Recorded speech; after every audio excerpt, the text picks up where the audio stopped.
সালমান সামিরার যে সম্পর্কটা ছিল স্বামী স্ত্রী, তাদের কলহের বিষয়টা জানতে চাই।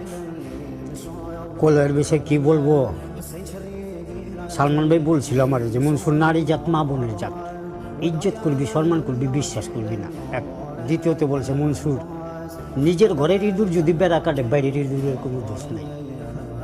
তৃতীয়তে আমি বলছিলাম যে ভাই, আমি আপনার কিছুদিন আগে একটা প্রশ্ন করছিলাম, বাসায় বন্ধু বান্ধব নিয়ে বৈশা ড্রয়িং রুমে আপনি আড্ডা করতেছেন, আমি বললাম যে ভাই আপনি খাল কাইটা কমিট ঢুকাইতেছেন। তখন এই প্রশ্ন করার পরে আপনি আমার উত্তরটা কি দিলেন, যে রাত্রে আমার বললো কি তুই ঘুমাস না, আমি ঘুমাই। বেশ ভালো কথা বললেন, আমি লজ্জা পেয়েছি।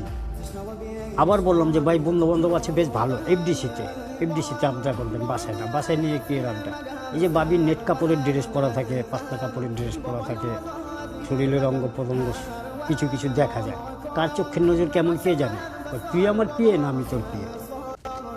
আরেকদিনকার বাবির লোকে ঝগড়া লাগছে, ফোন দিছে ওনার মার কাছে, স্বামীরা বাবির মার কাছে ফোন দিছে, আম্মু মনসুর আমার অ্যাসিস্ট্যান্ট, আমার পিয়ে, আমি আপনার মেয়ের স্বামী, আপনার মেয়ে আমার স্ত্রী, অথচ আপনার মেয়ে আমারই বিশ্বাস করে না, আমি যে তার স্বামী আমার বিশ্বাস করে না।